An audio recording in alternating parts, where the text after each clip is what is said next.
It almost feels like every other day we're talking about stablecoins on this channel, but can you blame me? I mean, listen, stablecoins are now the biggest piece of crypto. I don't even want to say it's one of the biggest pieces of crypto because that would be a lie. Stablecoins are the biggest piece of the crypto space at this point. They have infiltrated almost every single government around the world, the US definitely. And now it's starting to really expand and spread so fast. And now stablecoins make up over 1+% of the global M2 supply. They continue to make headlines around the world. And now there is a war ongoing. That's right, a war ongoing around stablecoins. The stablecoin race has been on between America and all of these nations for quite some time. But now it seems as though all of the other nations are catching up. China and America are in a stablecoin race that could reshape global finance. That's what just recently got posted in the middle of the month because China is now looking at stablecoins.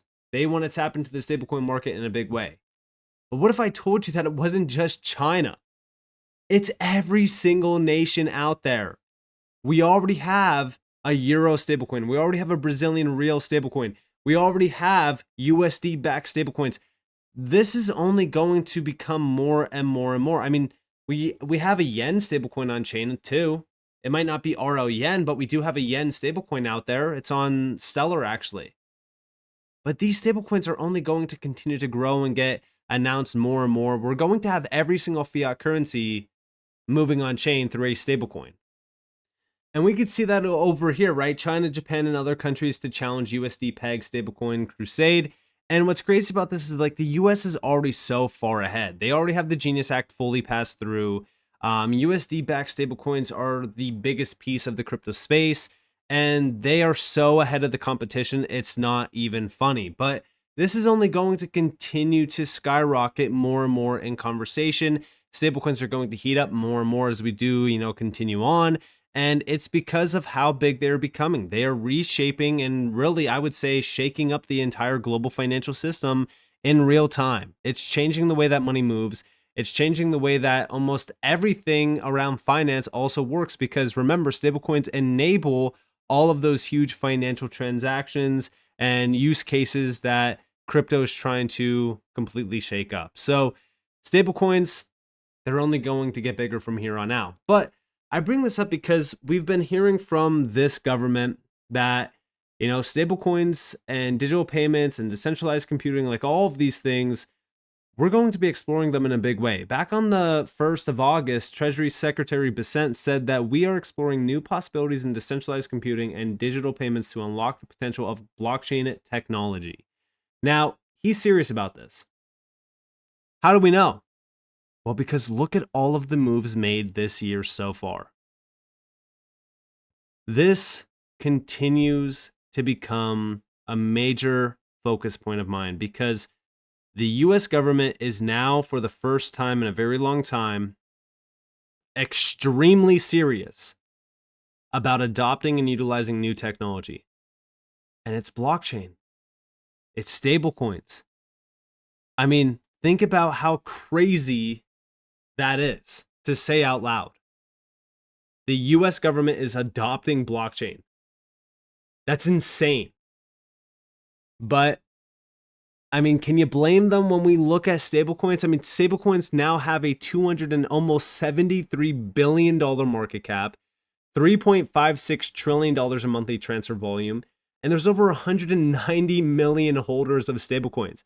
That number just continues to rise more and more and more. And again, I think that almost everyone should be paying attention to this because this is going to be that liquidity for the entire crypto space going forward. Like stablecoins are the liquidity that everything around the space runs on, including the future of tokenization, the future of, institutional DeFi. I mean, almost everything that we talk about on a day-to-day basis relies on stablecoins growing more and more. But also, this value is incorrect. It's almost $300 billion. We're at $295 billion for stablecoins. Now, you already know that were locked in on RLUSD, and RLUSD is now almost over it's actually over $700 million, almost $702 million in terms of RLUSD. That's crazy. We could see the growth over here. I mean, ever since the beginning of June, RLUSD has been on fire. Think about it like this, right? The beginning of June, we were at 309 million. We're now at 700 and almost $2 million in RLUSD total value. 702 million, up 16 and almost 0.5% in the last 30 days. 36,000 holders almost. $3.38 billion in monthly transfer volume. Guys, RLUSD growth just continues to heat up. I am very excited about this. Now, let's talk about this post from Brad Garlinghouse, because I want to go back in time to July, where we got the announcement that Ripple was applying for a national bank charter from the OCC, but also a Fed master account. I brought this up now on the channel probably two times, right? 2 or 3 times. And the reason why I bring this back up is because we are starting to witness the Fed really get their hands on crypto. They're starting to put the crypto gloves on because the US government itself is doing so. And almost every single branch, every single player around the government now has to get incorporated around crypto. But this announcement with Ripple was very interesting to me because, again, it allows the Fed to hold RLUSD in reserves. This is a direct connection back to the Fed. I know that we've speculated. I know that we've talked about it for many years about how the Fed is working with Ripple and they're going to utilize XRP.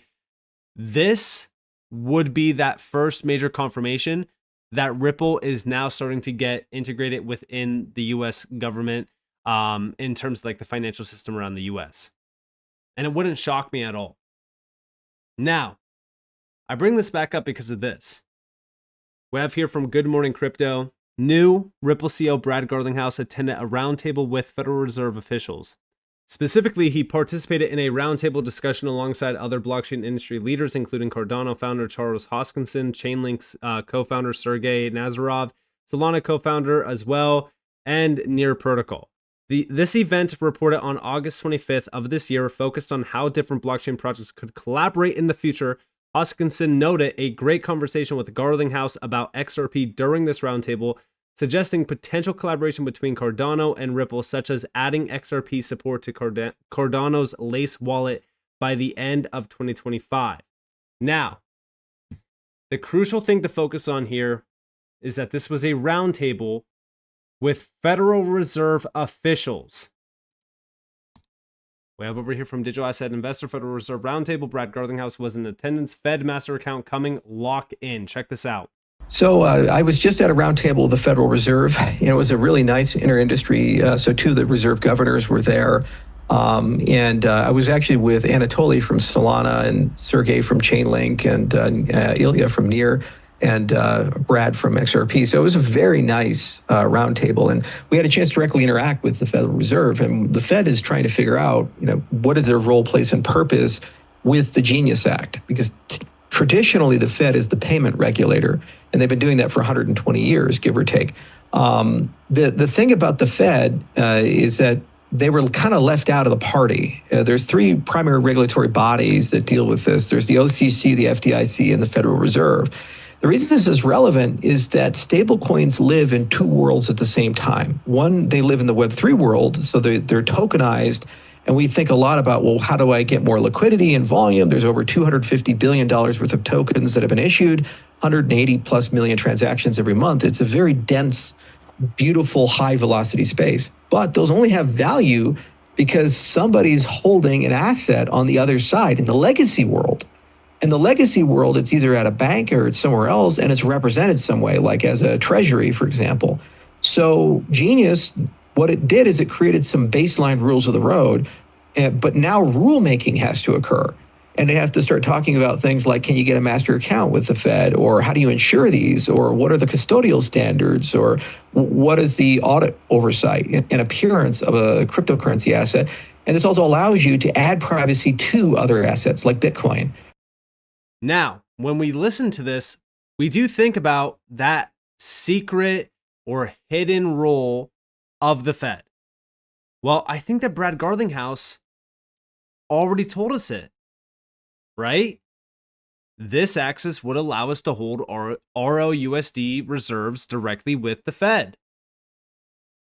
Well, now you can start to kind of see this big picture where the Fed becomes the primary reserve holder of all USD-backed stablecoins. They still retain the role that they currently have, but in the digital age. Now, I know that you might be saying, well, and the Fed. That could definitely be a possibility. This could completely replace the Fed over time. Would it shock me? No. But I do think that there's a bigger puzzle here than just, oh, this will all replace the Fed. I personally see the Fed still becoming a big piece of this system that's becoming a reality. I think almost every central banker out there, every single central bank will have a role to fill here, but it's probably going to be, reserve holders and, provide that extra piece of security for this new system. But this already is kind of showing us that Ripple is ahead of the game. And by the way, when we think about, this Fed master account, what's the probability of Ripple getting approval for this master account? I would say it's pretty high. I would say it's about 65 to 70% plus. Because again, think about all of the connections with Ripple and the Fed. Think about how embedded Ripple is in the US. Think about how, bullish the US government is on US backed projects and even stablecoins, right? They want to support USD backed stablecoins in a huge way. RLUSD is a perfect example of this. Ripple is a perfect example of a blockchain based US company. XRP and the XRPL, well, we already know the story there. So if we're looking at this would be a huge announcement if we got the approval. Now, the question is, do we get that approval? We don't know if there's a specific date that we're looking at. We don't have any documents behind this to tell us when or, if there's going to be an announcement made or a decision made in, the coming weeks or months. But I would say by the end of this year, we should have an update on this. That would be my best guess. And I know that that's not the best because, we're coming up on September. We technically only have about 3 months left of the year. But again, that's the best that I would assume we have in front of us to go off of. But we're definitely focused on this in a big way because this would significantly unlock more growth around RLUSD. And I know that we still focus on that 85.9 million only on the XRP ledger. But remember, and I've said this many times over, Ethereum is the powerhouse behind stablecoins right now and DeFi because it had, for so many years it had that marketing behind it. But once we start to see these use cases scale and stablecoin initiatives scale, that demand is going to be usurped from Ethereum onto networks like the XRP ledger. So over time, RLUSD, most of the value tied to it will probably live on the XRP ledger at some point in time. I see this happening in the coming years. So, I would sit back and relax here. I wouldn't be too concerned about it. But yeah, what's ever good for RLUSD, I think is very good for the XRP ledger. So this is a very, very interesting situation that we're in at a perfect opportunity as well. Because if you think about it, what better opportunity than the US being in the position that they're at with proper regulations out there for crypto, for stablecoin initiatives, at a time where the stablecoin race is heating up, stablecoin adoption is heating up, volume and value tied to stablecoins is heating up, and you have a company like Ripple, you have a stablecoin like RLUSD, and you have an infrastructure based around the XRP ledger and XRP already live out there that's been battle tested by big players.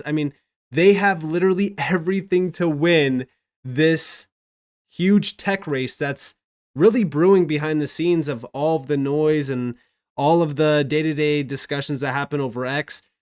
This is much bigger than anything that we have in front of us, right? Like, we don't have something to base this all off of. This is something that's completely different than every other tech race in history. So don't get left behind here. Focus on the facts, focus on the big picture, and just lock in.